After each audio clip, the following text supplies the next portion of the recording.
네, 11월 9일 목요일 그 사람 교회 매일 묵상 시작하겠습니다. 우리가 뉴스틱 교리문답을 공부하고 있는데 지금 우리가 성찬, 세례와 성찬에 대해서 계속 공부 진행 중에 있습니다.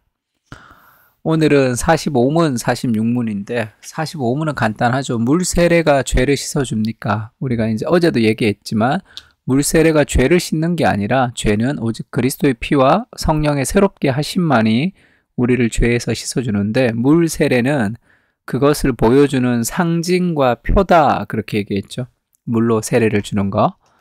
그리고 46문은 성찬은 무엇입니까? 우리가 이제 포도주를 먹고 떡을 먹는 그 성찬에 대해서 질문이고요. 그리스도께서는 모든 그리스도인에게 자신과 자신의 죽음을 감사함으로 기억하며 떡을 떼고 잔을 나누라고 하셨습니다.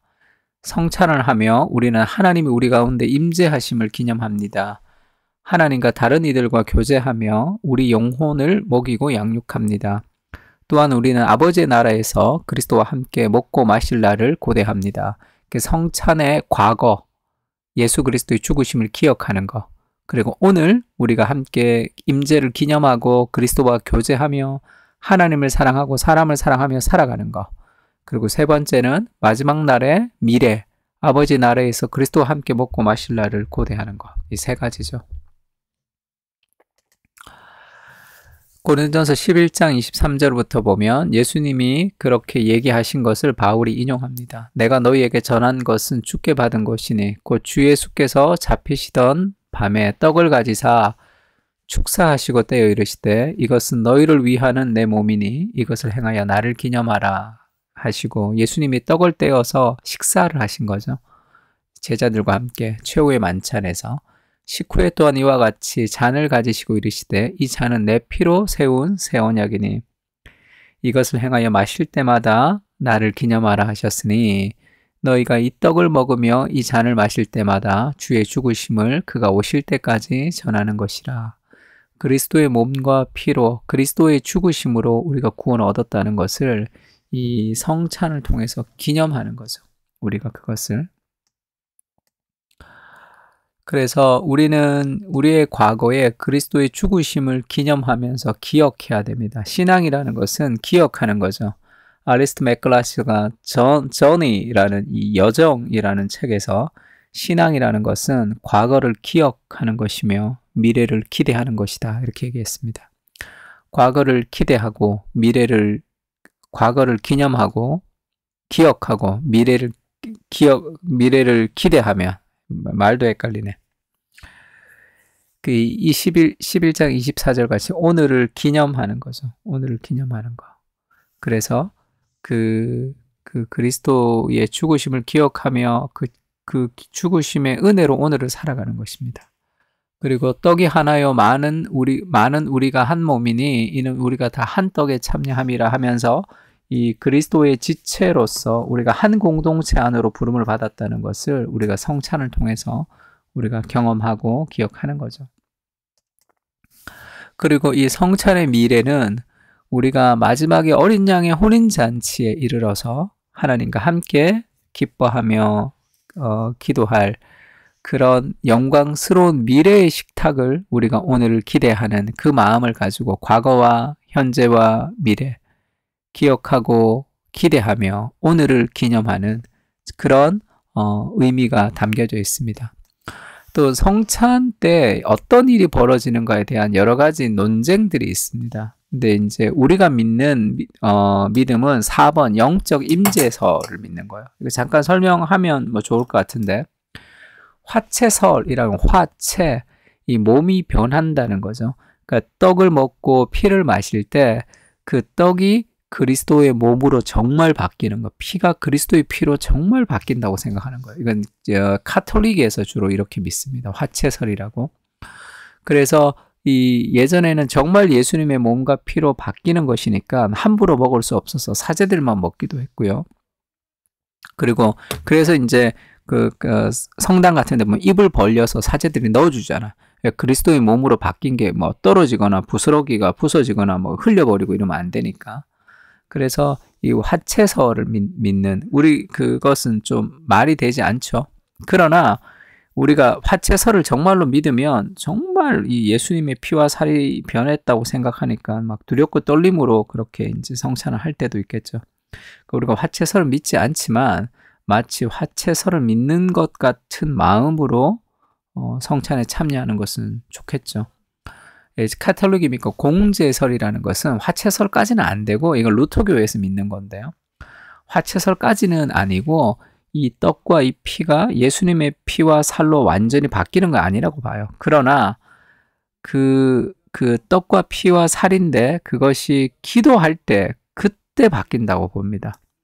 그때 이제 마치 변형된다고 보는 게 그게 공제설이라는 거예요. 같이 있다는 거죠.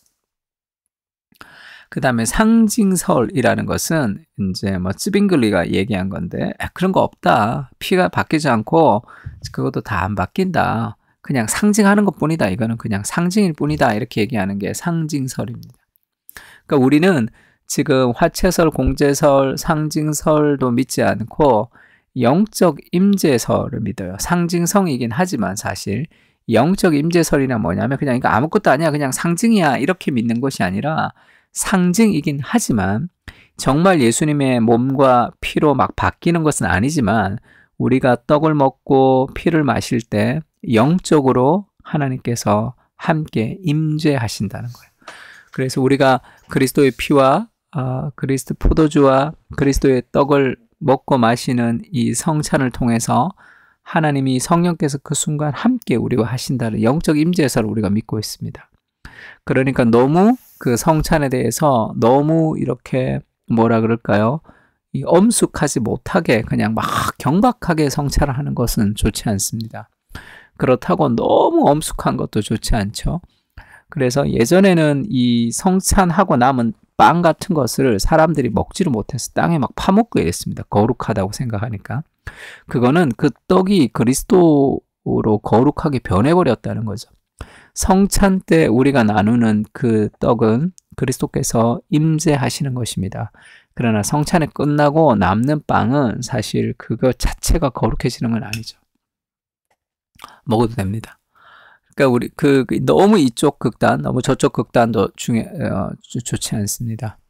그러니까 고린도서 11장 27절에 보면 주의 떡과 잔을 마실 때 그 너의 죄를 살피고 회개하고 너를 분별하며 성찬에 참여하라. 그런 얘기도 있죠. 그러니까 너무 경박하게 참여하는 것은 좋지 않습니다. 그리고 또 한 가지 이 성찬이라는 것은 단순히 성찬식의 성찬만이 아니라 우리가 천국에서 임할 어린 양의 혼인잔치에 참여하는 것 같은 천국에서 임할 잔치죠. 그러니까 지금 예수님께서 이 땅에 오셔서 세리와 죄인들을 식탁에 많이 초대하셨죠.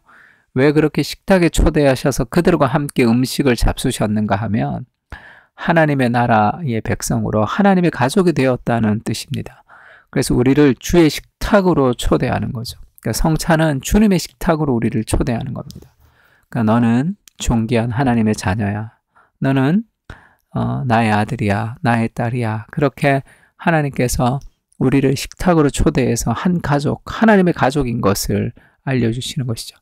그래서 그 천국의 식탁으로 우리가 참여하는 그런 의미도 같이 있습니다.